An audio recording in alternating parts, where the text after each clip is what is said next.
Hi, everyone. Thank you for joining us today for another book marketing webinar. Today, we're going to be talking about social media best practices with Christy Kirk, who is our Director of Social Strategy here at Weaving Influence.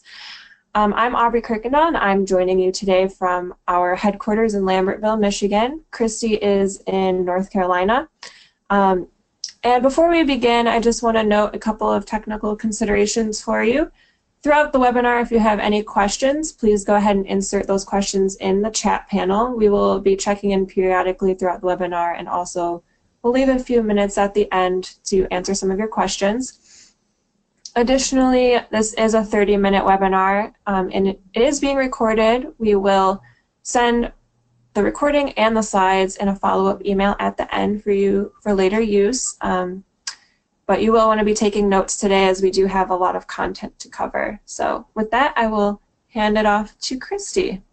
Thanks so much, Aubrey, and thank you everyone for joining us today. We are, oops, I'm sorry, I just threw my mouse on the floor.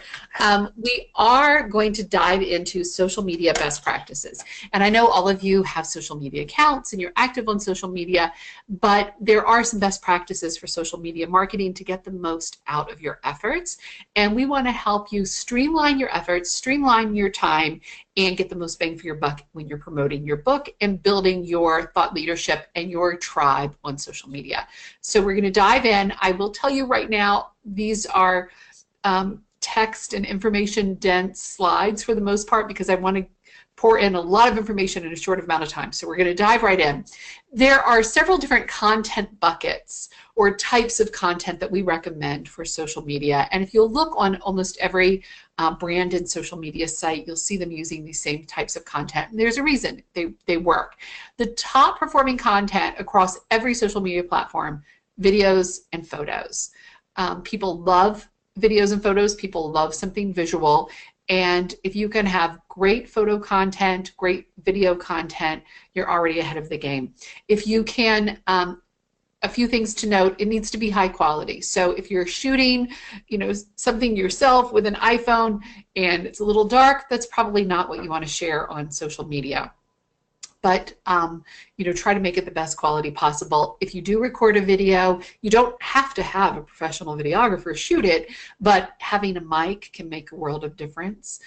So make sure you have that equipment, some good lighting. That's all very important. Anytime you can take people behind the scenes of what you're doing. So you've written a book, and you can show them what that looks like afterwards. Like when the galleys come, a quick shot of, oh, look, the galleys are in. People love to see that. If you do a book marketing event, some publishers will have author days where they welcome their authors into the publishing house and have marketing talks and those sorts of things. Some inside looks at that can be really valuable. We've actually, with some publishers, done Facebook Live events from their author days. That can be really valuable. So the sky's the limit, really, in content, but just remember, visual, if at all possible, is the best way to go. One quick note I want to make here: when you do use video, or any content for that matter, make sure you can tag somebody if possible. So if you have a photo and there are other people in that photo, tag them. That'll help increase your reach. Or if you're speaking at a business, or you're at a business and you take your photo there, tag that business so you increase your reach. And this is critical: if you use photos that are not yours, make sure that you have rights to use those images on social. There are places like 123RF that you can purchase images from. There are some free places like Pablo by Buffer where you can get some images, but make sure that you have rights to use those. And that takes us right into another type of visual content that we love to use. This content has many different names. We, in Weaving Influence, call these share graphics, but you'll also hear them called memes, and some people will say quote images. And basically, they are terrific, inspiring quotes, sometimes infographic sort of material in a visual format. They perform really well. They perform across all social media platforms, and they're really easy to make. And you can post them in lots of different ways, and you can utilize them in different ways. You can just share a beautiful quote and have some copy that maybe asks a question around it. You can share an image and have no copy. Just share the image and know that it's strong on its own and says the message. You can use one of these to promote your blog. So you can take a really powerful quote from your blog, make it into a beautiful image, and then have some content and a link to your blog, and that can intrigue people and get them to read. And these quotes, yes, they can be famous, wonderful, inspiring quotes, but they can also be your quotes, the way to get your thought into the world. You can pull quotes from your book. You can pull quotes from your blogs. You can really use the material you've already created in lots of different ways to benefit you on social media. And if you do use a quote from somebody else, definitely attribute it. If it's from you, you don't have to have the attribution. I love to see these with some branding. If you'll see here on the middle picture, we branded it with a picture of the book because we were specifically promoting that book. Oftentimes we'll put a logo at the bottom. And there are some free tools I want to tell you about, because you may say, I'm not a graphic designer, I don't have time to make these sorts of things. There's some terrific free tools that you can use, and you can make some beautiful images very quickly. Online, Canva, and that's C-A-N-V-A, is a terrific tool. You can make beautiful Facebook headers there too. One we like a lot is a service called Pablo by Buffer. Buffer is a scheduling tool, and they offer this meme creation tool that's free too, that's terrific. And then there's an app called WordSwag that I personally really like, and Adobe has one too called Adobe Spark that's also really positive. So those are some freebies that you can try out for making these sorts of graphics. Another recommended type of content is your blog and book promotion. Those are important types of content, and they're really, in a lot of ways, sort of the backbone of what you're going to share on social media, because you want to develop your thought leadership. So sharing your thoughts is the way to do that. The challenge is you're walking a very careful line, because you always want to emphasize value. Even when you're promoting your book, instead of saying buy this now, you want to share the value that will have for the reader. Always giving them something, and then they'll give back to you. We do recommend that you keep promotional content to 20% of your overall content. When people come to your Facebook or your Twitter page or your LinkedIn, we want them to feel that they're always getting value, that they're not being sold to.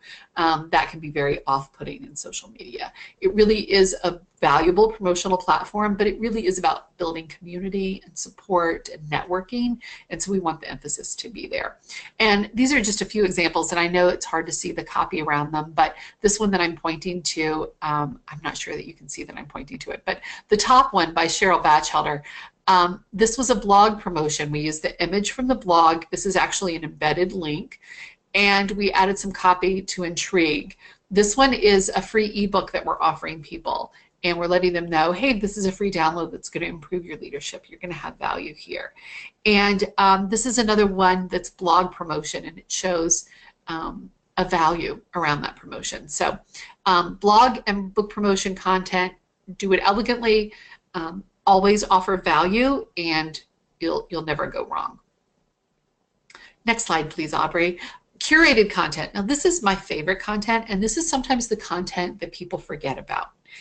And the reason I think it's so valuable is because social media is a collaborative space. It's about community. And if you're only putting out your content, it really feels like you have an agenda. It doesn't feel like you're building community. And what we want to do is build community and build you up individually as a thought leader. And a thought leader certainly has lots of thoughts about their topic area, but they also share other people's thoughts about that topic area and other insights about that topic area. That's where curated content comes in. Curated content is simply articles, blogs, great content that someone else has created that resonates with your tribe and that your tribe would be interested in. And you want to, always comment on these articles. You can share them. If you see a great one as you're, scrolling through a newsfeed, you could share it or retweet it right away, but you always want to share your insight too and why you found this article meaningful, because to your followers, that's a key that they'll go, oh yeah, I'll be interested in this too. And I think it's really important to put curated content in your content bucket. And again, it's a way to establish yourself as the authority in that area. And you do that by sharing all of the great content that's in that subject area. If you just share your own, you become pretty limited. And you'll notice that a lot of thought leaders do this. So those are the content buckets: photos, videos, memes, curated content, blog, and book promotion. Those are our main 4 content buckets. We use those content buckets across social channels. However, each social platform has some of its own rules, and that's what we want to dive into, some of the best practices that will help your content perform better on each platform. And we're going to go through them platform by platform. And again, this is where it gets text heavy, but there's so much I want to share with you. And when you get these slides, you'll be able to refer to them, but we'll walk through it just a little bit. When you share on Facebook, embedded links are really the most powerful way to share a curated content or even a blog post. And an embedded link is simply you type your copy and you insert your URL, and Facebook will generate the link will generate a clickable image with a preview of your blog, and that's a terrific way to promote it. And you can then go erase the URL from your copy, and you have this beautiful, clean presentation. Facebook gives it a little more reach than if you would leave that URL in the copy. So we prefer embedded links when possible. Facebook, there's a lot of debate about how often you should support content and post content on Facebook. And there are 2 different camps, and I'm going to share both with you.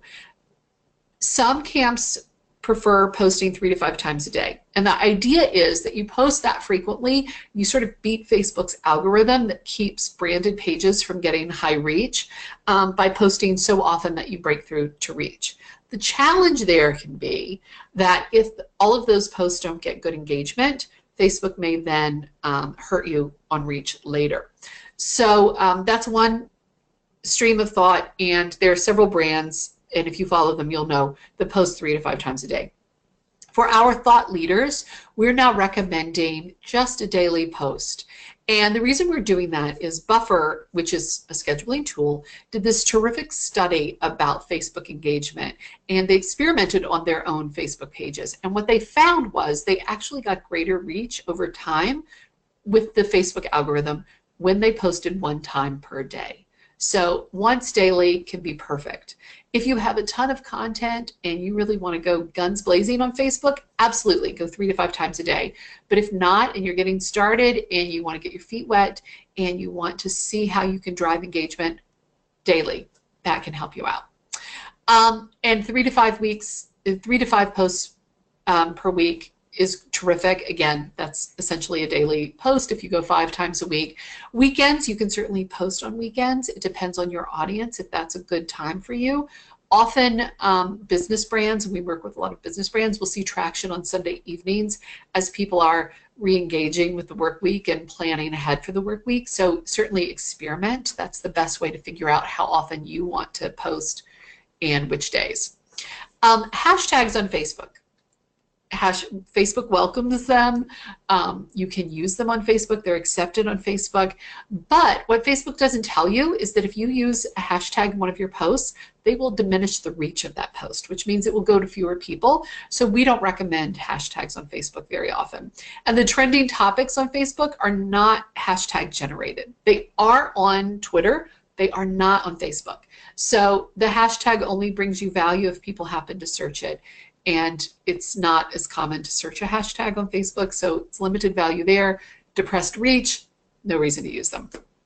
Text-only content on Facebook also doesn't go over well. Facebook just won't show it to many people. So use an image, use a link. You know, if you must, then put a text-only, but know it's going to fewer people, and you may have to even boost that content to get it seen. Responding is always important. This is, you know, social media is a conversation. So if people make a comment on one of your posts or if they direct message you, it's worth responding and keeping those engagements happening. Boosting on Facebook can be really valuable. If you have the budget, we recommend boosting high-performing content, so taking a look at content that's really just taking off with your audience and then putting maybe a small spend behind it, $25 to $50, to expand it to people who may not have heard of you and your work yet. So it helps you build your audience over time. That's the idea behind boosting some of this content. One note, we've had some clients who like to boost their favorite content.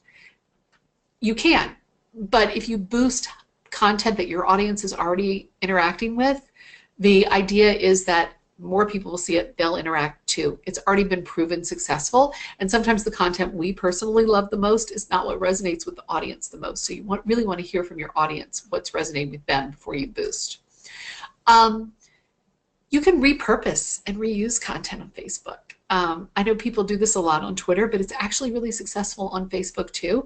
Don't do it immediately, but if you have a terrific meme that you've created and you use it this week, well, 3 weeks from now you can probably use it again with some different copy and it'll still perform really well. It won't necessarily feel repetitive to your audience because not everyone sees your content at the same time. So definitely know that you can repurpose content.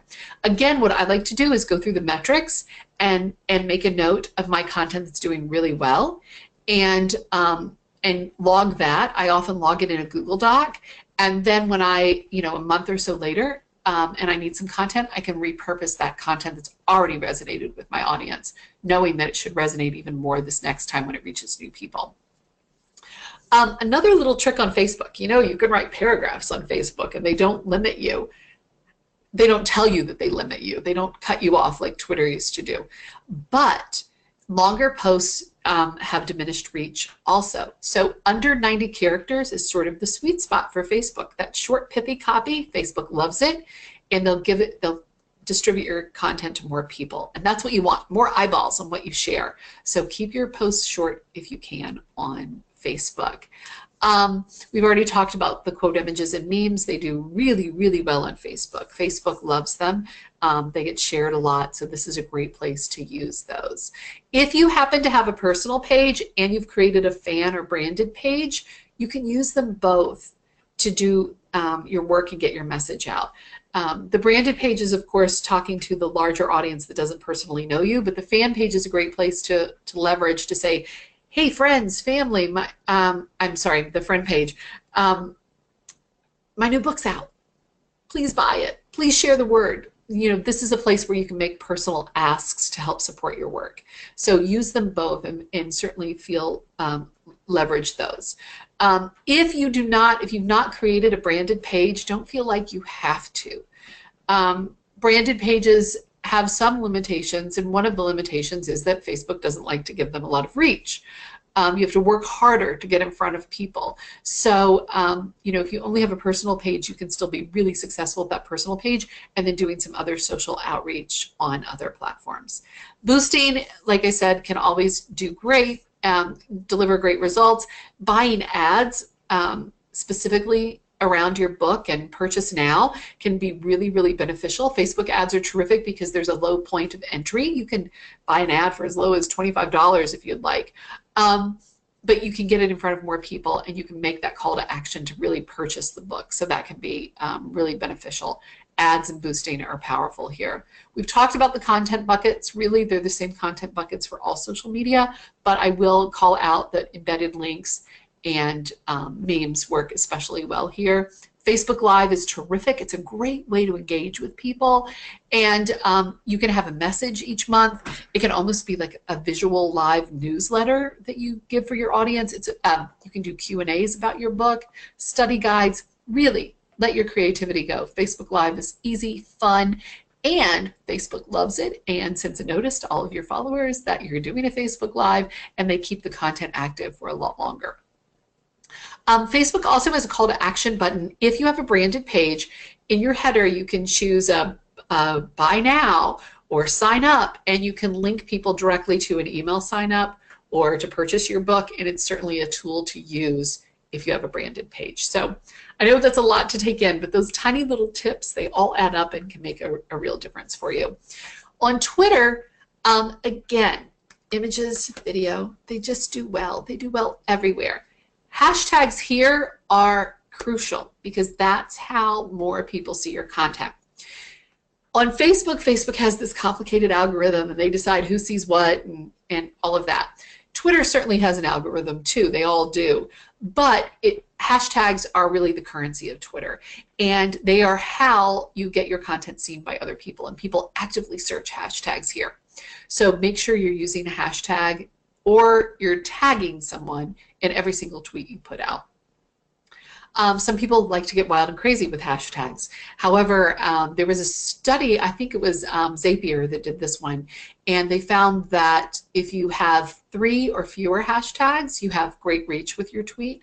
But if you have more than 3 hashtags, the tweets seem to fall away and they don't get as much traction. So keep that in mind. You don't have to go hashtag crazy here, but at least one hashtag.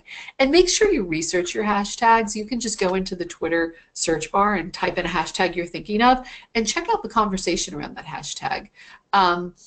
You know, it may be a terrific conversation you want to be associated with, but occasionally hashtags, you'll use them and you'll go, oh wait, someone else has used this with a whole different idea, and you may not want to be associated with that. So make sure you search the hashtag before you drop it into a tweet. We recommend quite a lot of tweeting. Tweets move so quickly that you really will not exhaust your audience, and it's a real opportunity to be seen a lot. So we recommend starting off as thought leaders with 3 to 7 tweets a day. And I know that may sound like, oh my gosh, that's so much content. At least half of those we recommend as retweets. So that helps a little bit there. There's a great tool, and I don't work for Buffer, and we are not being sponsored by Buffer, but it's a tool that we use and I really love for scheduling. They allow you to schedule retweets, which is a beautiful thing. You can go into your Twitter feed, find some tweets that you'd like to retweet and load them into Buffer, and you can retweet those later with comments. So we like to use retweets as part of that content because, again, collaborative. We're helping each other. And we want people to know that, you know, we're part of that community. I would also suggest you create lists on Twitter so you can go through and find accounts. Maybe it's media that you want to be aware of you. Maybe it's influencers who you want to know who you are. Maybe it's just other people in your sphere, prospective clients. If you can create all these individual lists, you can make them public or keep them private. And when you go to retweet, you can go through those lists and you go, oh, I really want this media person to know me. I'm going to retweet this that they tweeted and say this. And they'll get a notification. And so it's a way to get your name out there in lots of different ways and have all of these people you need to reach hear about you in different platforms and in different ways. Always respond. Get on here and like things and reply and retweet. It's really important. While there's no perfect time to post on Twitter, we have seen some success with late evening and weekend posts here where we don't see the same success on, say, Facebook or LinkedIn with those timings. So experiment on Twitter with that. Repeating content on Twitter, go for it. The feed moves so quickly, you can reuse stuff, you know, within days of using it. Again, take a note in metrics. Twitter has a Twitter Analytics tab. Click there. You can look at tweets individually to see what's really working. And if it's still timely, nab that content, log it, and know you can use it later. Again, Twitter which is a beautiful thing, and it hasn't rolled out to everyone yet, but it's rolling out. They've expanded the number of characters you can use now. I think it's 240. But anyway, they've expanded the number of characters. However, shorter still gets better reach on Twitter. 90 characters or less still perform better on Twitter. So keep that in mind. You can go longer, but short wins on social media. Boosting on Twitter is something we don't recommend. We have not seen good success for our clients with boosts or with any kind of advertising on Twitter, so we choose to stay organic here. There are free Twitter cards. You do have to have a credit card associated with your Twitter account, and you do have to go into Twitter ads to create these, but they're literally, but they're free. And they're beautiful cards. They're tweets that will have a shop now button or something like that. Sign up, and you can pin them to the top of your profile, and they can keep promoting your book for long term, and they can help juice results. So they're worth looking into, but remember, Twitter ads. So I know there's so much information and there's so little time, so we're going to breeze through the rest of these really quickly. LinkedIn is becoming so important for authors and thought leaders. Show up here. If you don't show up anywhere else, show up on LinkedIn. And then I would say show up on Facebook and then Twitter. But LinkedIn is really, really powerful. You can do two things on LinkedIn. You can share an update, which is just like a Facebook update, a Facebook post, or you can share an article.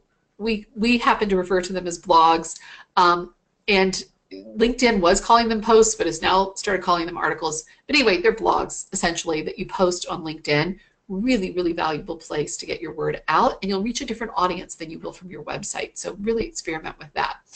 A hint, LinkedIn loves titles that have numbers in them. 3 great ways, 5 great ways. Certainly don't name every blog with a number, but if you pepper that in from now and then, you seem to get greater reach with the articles you publish. We recommend almost a similar cadence to Facebook on LinkedIn, 3 to 5 times a week. One note, only post on weekdays on LinkedIn. This is a work tool. People use it at work. They log on at work. They do not log on to LinkedIn for fun. So you'll see it during work hours and work days. LinkedIn is making hashtags searchable now, and they're encouraging the use of search via hashtags. They started this spring. It still hasn't really caught on. If you want to use one, go for it. They're not crucial here. They still don't have a lot of value here, but they are now part of the conversation here. If you do decide to blog on LinkedIn, make sure you use the space at the bottom to really promote yourself. Have a bio, have a little bit about your book, have an image of the book, have clickable links to buy. It's great real estate, and we want you to use it. You know, don't ever forget that you can promote yourself at the end of those. It's really important. Video or multimedia content can be embedded, and that can serve as a blog post on LinkedIn, so that's something terrific. You can go lengthier on LinkedIn. There's no punishment here. LinkedIn ads have high conversion rates, but you can't schedule them in advance as you can on Facebook. They can be pricey, and you reach fewer people. So for $100 spent on Facebook, I might reach 20,000. That same spend on LinkedIn, I might only reach 2,000. So keep that in mind. LinkedIn ads can be powerful, but they're pricier. LinkedIn groups, we're just not seeing the value there anymore. They've become really promotional, and I say steer clear of those. They're not a great place to spread your message. And mass messaging on LinkedIn, no one likes it. Really discourage it. You can have paid mass messaging, and I don't see a lot of value in that either. I don't think that's a great way to spend your money. All right, Instagram, this is what I'll say about Instagram really quickly. You're going to get all these slides, so you're going to get to see that because we're running out of time, and I'm so sorry.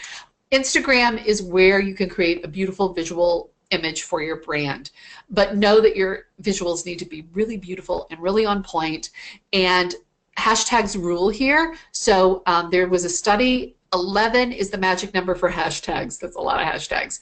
Again, research them in advance. Links here can only go in your bio section, so keep that in mind.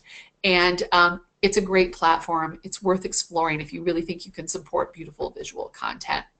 Pinterest is our next category, and I'm not the hugest fan of Pinterest. I'm just going to say it. I don't think it's necessarily the best place for building thought leadership. However, you can pin blogs here, and we do see blogs do well that are pinned here. So if you want to create a Pinterest content, board around your blogs, feel free to do that. I don't think it's a great place. I wouldn't expend a lot of energy here. And then moving on, this is our blog promotion cheat sheet for Weaving Influence. This is sort of our best practices. We like to promote blogs 2 times, at least 2 times, sometimes more, on Facebook in different ways. So one might be an embedded link, one might be a graphic, different ways. We pull 5 to 7 tweetables, which are just great quotes from the blog, and share those on Twitter. We do pin the blog to Pinterest. We use StumbleUpon. I didn't think anyone used this, but it works. So consider adding your blog to StumbleUpon. All you have to do is log on and share a link. We will go on Instagram with maybe a great quote, meme that we've created from the blog, and then we post about it on LinkedIn a couple of times. So that's the cheat sheet. You'll get it in the slide deck.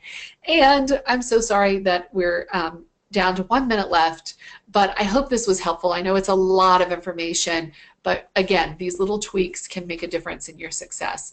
And if you want more information about little tweaks that can make a difference in your success when you're marketing your book on social media, digital media, email marketing, all of that, we do have a 4-part online course called the Book Marketing Action Guide. You can log on to our website and learn more about it and sign up if you would like.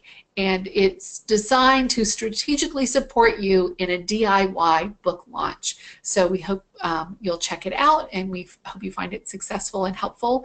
And again, thank you all for being here. I'm sorry I don't have time for questions, and I didn't see any coming up in chat, so I'm guessing that I have overwhelmed you with the barrage of information, but I hope it was very helpful, and I hope you find the slide deck a good reference for later as you're diving into your social promotion. So wish you the best of luck. Again, you can connect with me on Twitter, and I'm happy to answer any questions you have there. So have a wonderful day. Thank you again for joining us.